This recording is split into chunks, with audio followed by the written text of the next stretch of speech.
Ya, acara ini merupakan acara pembekalan standar operasional prosedur administrasi pemerintah, karena SOP ini berlaku di semua instansi, baik itu TNI Polri, kelembagaan, kementerian, instansi terkait. Sehingga ini perlu disosialisasikan supaya semua stakeholder di lapangan memahami tentang adanya bahaya ancaman teroris yang menggunakan kimia, biologi, radioaktif, dan nuklir. Banten ini kita laksanakan kemarin setelah dari Jakarta. Kami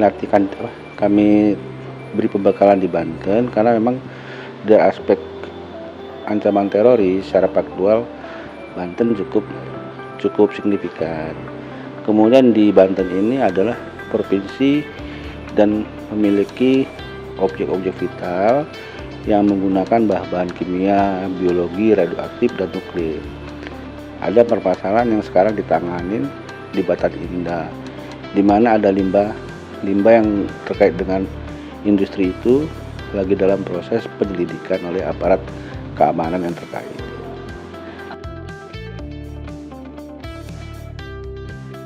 Menggunakan kimia, biologi, radioaktif, dan nuklir secara resmi kami nyatakan dibuka.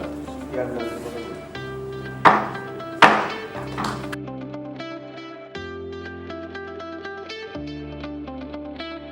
Kita mengharapkan bahwa tentunya kan kita tahu di masing-masing instansi yang ada di daerah itu mereka punya SOP, saya yakin punya SOP tersendiri mereka tentang KBRN ini. Cuman di kita ini untuk mensinergikan SOP yang ada yang mereka punya agar kita bisa bersinergi terutama untuk melakukan penanggulangan tindakan terorisme yang menggunakan unsur KBRN. Dan ini ada satu lagi yang mungkin yang lebih menggembirakan kami karena selama ini kita mengundang pihak instansi pemerintah.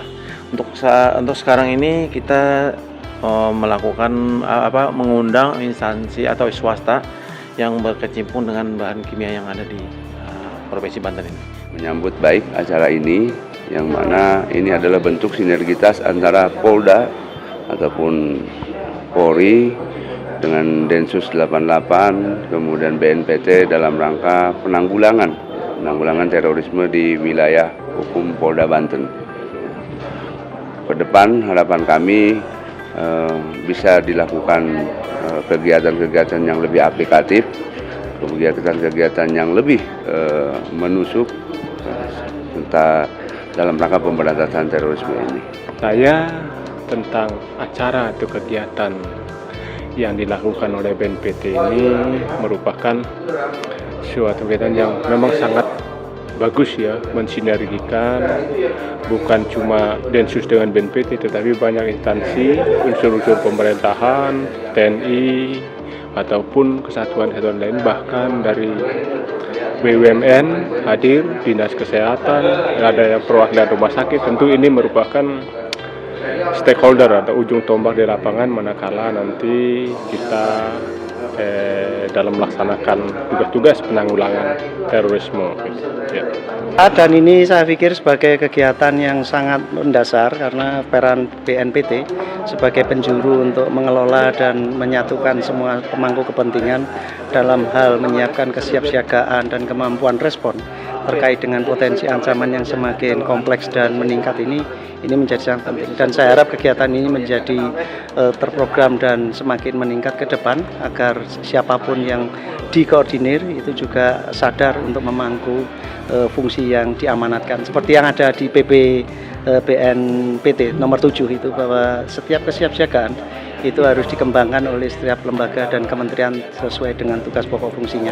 Dalam hal ini untuk nuklir sama radiasi, Bapeten sudah bisa membangun itu, dan ini masih butuh kerjasama lebih jauh lagi, dan peran BNPT sangat penting di sini.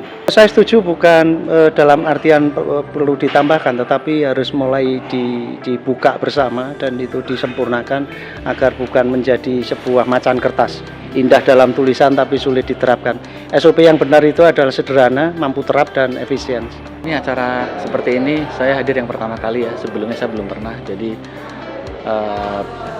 hal yang baru buat saya, dan saya juga senang bisa sharing informasi tentang apa yang menjadi tugas kami di kantor, dan ternyata informasi ini juga diperlukan oleh teman-teman di militer, di kepolisian, di TNI. Dan apa yang saya sampaikan tadi waktu paparan tentang bagaimana memanage bahan kimia di negara ini, itu benar-benar sebenarnya baru sedikit yang saya sampaikan. Kita perlu lebih banyak waktu untuk sharing ya, karena apa yang menjadi tugas kami dalam membina pemanfaatan bahan kimia ini cukup kompleks dan harus melibatkan banyak pihak. Yang disampaikan oleh pimpinan-pimpinan kita yang terdahulu ya Mbak, kami punya impian bahwa penanganan bahan kimia, pengelolaan bahan kimia itu diatur oleh sebuah regulasi yang integrated, yang terpadu. Jadi memang dalam pemanfaatan bahan kimia itu ada di banyak sektor ya yang berbeda-beda. Ada di petrokimia, ada di pestisida, ada di bahan bakar, ada di industri yang macam-macam ya. Jadi semuanya ada pemakaian bahan kimia. Jadi dan setiap sektor itu juga punya pembinanya masing-masing, dan bila ini tidak ada payung hukum yang single regulation yang mengatur ini semua, nanti bisa takutnya bukan misleading ya, cuman penanganannya tidak bisa langsung terpadu antar instansi. Jadi apa yang saya harapkan sih sebenarnya mulai dari penyusun kebijakan, perencana kebijakan di kementerian-kementerian maupun di tingkat penindak, jadi kayak di penegak hukum di kepolisian ataupun teman-teman militer di TNI, itu nyambung. Jadi ada panduan yang sempurna untuk penanganan bahan kimia. Hari ini senang sekali bisa memberikan materi tentang SOP tentang penanggulangan KBR bagi aparat pemerintahan. Jadi tadi memaparkan tentang buku SOP itu sendiri, dan harapan kita agar para peserta itu memahami bagaimana kolaborasi atau kerjasama antar instansi pemerintahan di daerah Banten khususnya, agar ketika terjadi insiden krisis yang melibatkan kimia, biologi, radiasi ini, pihak instansi terkait, stakeholder yang ada di Banten itu bisa memiliki kesiapsiagaan. Jadi kita sebagai pemateri menginginkan agar teman-teman yang hadir di sini ini bisa menyampaikan kepada pimpinan masing-masing agar mendorong agar segera mempersiapkan dan menyusun tim di masing-masing instansi, dan nanti harapannya sampai ke tingkat provinsi, sehingga nanti kesiapsiagaan itu boleh dilakukan secara bersama-sama. Demikian. Saya yang kedua kali ini dan narasumber tentang penanganan JPRN di bidang kesehatan. Buat saya ini sangat baik, apalagi levelnya sudah sampai kabupaten kota ya. Ini kebetulan di kota Serang gitu. Jadi di sini melibatkan beberapa instansi baik TNI, Polri maupun yang lainnya gitu ya, untuk penanganan ini termasuk kesehatan. Ini penting karena koordinasi, kolaborasi, integrasi antar instansi itu sangat penting. Nggak mungkin korban terorisme, bencana dan sebagainya itu dilakukan oleh satu instansi.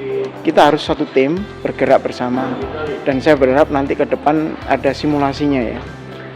Simulasi itu penting karena koordinasi, kolaborasi itu tidak bisa diajarkan tapi dilatihkan, sehingga kita perlu latihan bersama supaya penanganannya cepat, tepat, dan efisien.